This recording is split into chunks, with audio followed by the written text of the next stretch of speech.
back to the Chicago Crossing Model Railroad Workbench.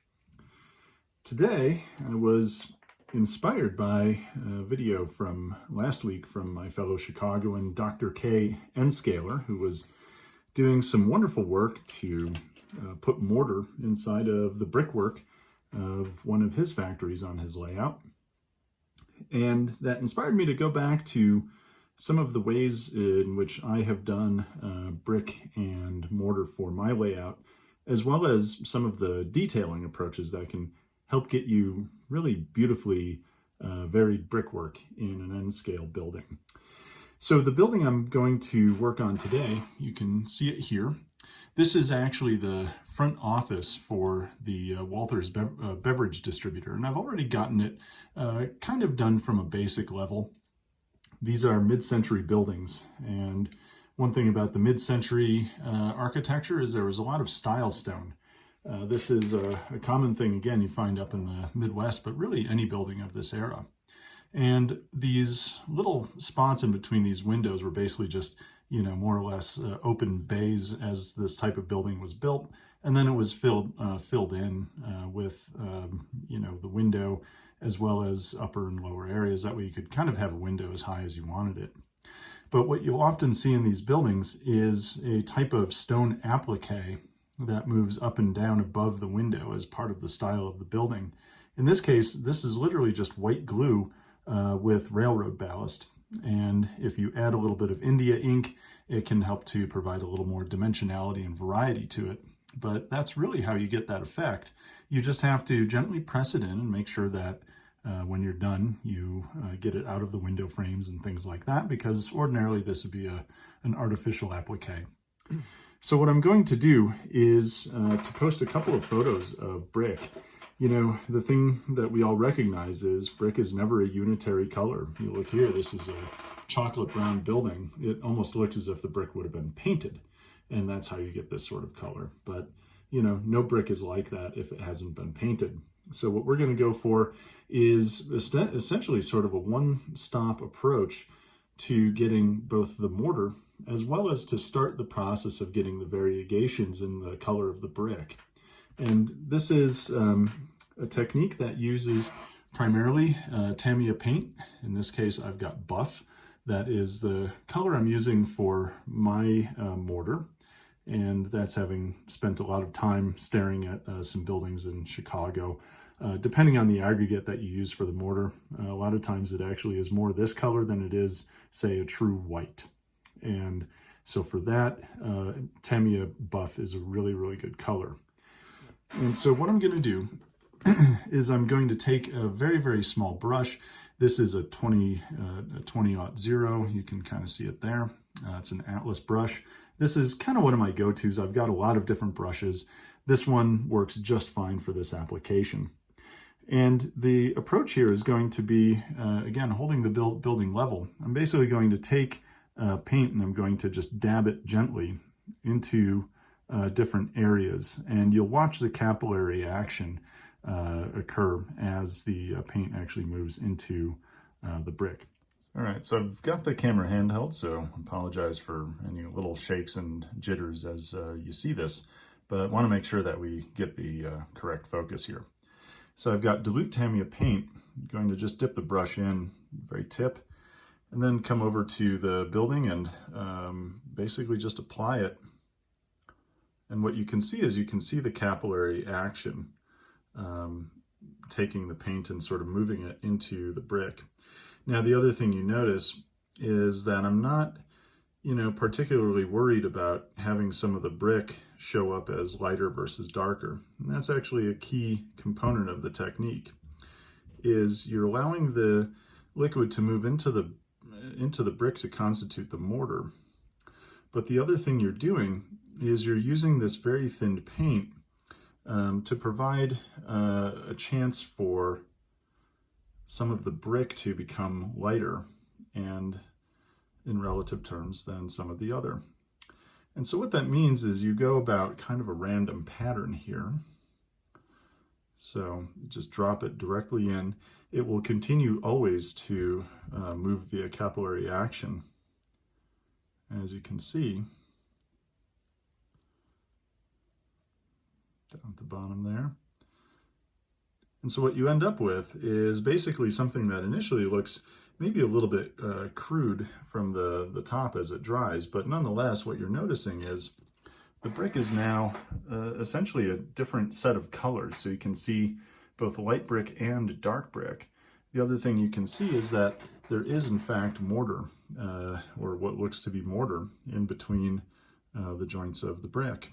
And so this is really the fundamental component of the technique, is basically to try to, both get varied brick as well as mortar at the same time. And again, important to keep the building, level and flat as you do this so that you don't have runoff in one direction or another. And you can see particularly down here where the mortar is in the joints, totally fine that we see some lighter brick. We're going to actually come back and accentuate that in a little bit. But first I'll stop and just get the rest of this building painted in this way. Well, that went pretty quickly. Took me maybe about 5-6 minutes to get through the entire group of sides. And again, because you're using a highly evaporative alcohol, it dries pretty quickly. And I do recognize that's probably a key to this. So here's how the building looks now. And again, you can turn it over to the back here and kind of contrast it with that, plain old look. Here's what you get instead. So already we're getting closer to what brick would actually look like. And what you can tell is everywhere you look, there is actually a lighter color in the mortar joints. So we're going to do some low lighting or highlighting, or however you want to say it, shortly in order to accentuate that. Because what we've done is we painted the brick the same color as the mortar in some areas. And what that means is, it's going to remove a little bit of the relief that you get from having the lighter color in those joints versus the darker color of the brick. So now what I'm going to do is actually move on to the next step, which is to really detail the brick. And I'll show you what I'll use here. So I have 3 different paint colors here that I like. One is the dark rust. This is Vallejo Panzer Aces color. We also have the chocolate brown color from Vallejo. And then lastly is light rust. Now, all of these I actually just got from a simple rust and weathering kit, and I find them to be incredibly useful. Vallejo paint is really, really nice, especially this stuff. The air is really nice for its own applications. I'm going to use that less here and instead focus on these, specifically because these are a very, very nice consistency. It's a fairly thick paint. It's got a very robust pigment. And so what that means is it's very, very easy to brush on, and it stays. It doesn't flow very readily. And I think that's actually a very, very useful sort of thing here, because what we're going to do is we're going to go to our method of just painting individual bricks in random pattern. And so there's nothing special about this. This is, if you watch many different model railroad layout how-tos, they'll talk about doing this. And I think it's a great little technique. The key thing is, again, very small brush and very careful control of how you are actually putting on the paint. So this is probably a little difficult to show via camera, but essentially what I'm going to do is I'm just going to pick out individual bricks, particularly in the darker areas. And if you have a very small amount of paint on the brush, it means that when you gently touch the brush and move it, you're not going to risk putting paint where you don't want it.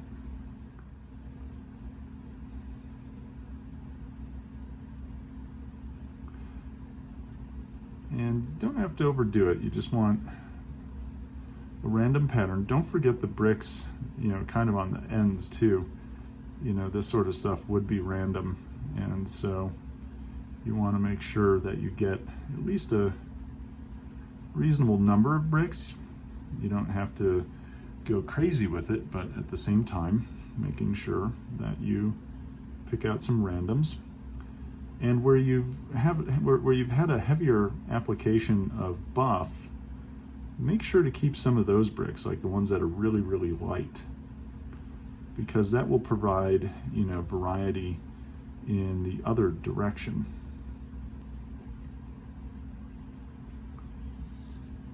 So as you can tell, it's starting to look a little bit more interesting, right? And so what we'll do is pause the camera. I'll get some more of the bricks painted. And specifically, I'm going to be painting them with all three of those colors. So I'll be picking out bricks in each of those individual colors, and then we'll come back and we'll talk about the next step in the technique. But already you can tell that relative to this, we're looking at a much more refined look to the building. Well, now you can see we've got all of the different colors of brick in there, and you can tell once you have added in some of these individual bricks, it really breaks up any of the potentially weird looking patterns just from the buff paint moving into the joints. But you can definitely see there are mortar joints there. And so now what we're going to do is we're going to do a little bit of blending, and this can be done a few different ways. You can use pastels, or you can use dry brush painting.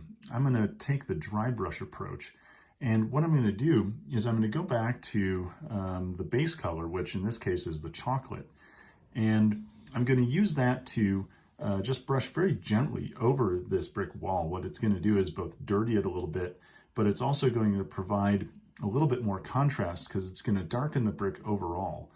And if you're very, very gentle, so you're just going to be essentially taking the brush and, touching very, very gently this brick to make sure that what you're not going to do is get paint into the joints, because then you essentially lose the mortar effect.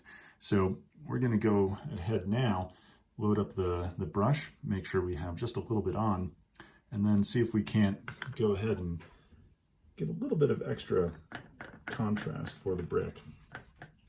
So as you can tell, I've got a terribly overpainted little paint reservoir there. So be it. Okay, here we go. So we'll take a look, see if we can just kind of darken the brick. Again, I'm touching this very, very gently. And since I'm left-handed, that means you can't see as well. But what you can see now is that, especially over here, there's a lot more darkness and detail into the brick, and the same down here. So you can see now much better those mortar joints. So you've just increased the contrast essentially by making the brick a little bit darker. So same thing, I always check the brush, by the way, on a paper towel. And then, it's literally just touching and making sure not to press in. If there's not enough paint, that's okay. You can always just go back to the reservoir and pull up more. And so now that's given us a really, really nice effect. Again, your mileage is going to vary based on the quality of the molding of your kit.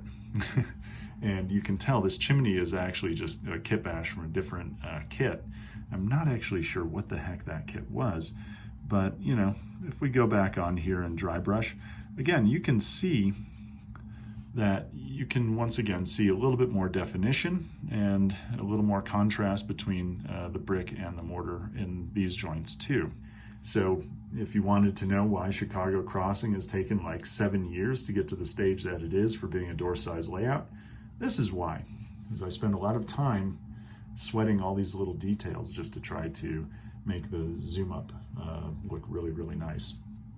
So you can see stepwise, this was our step 1.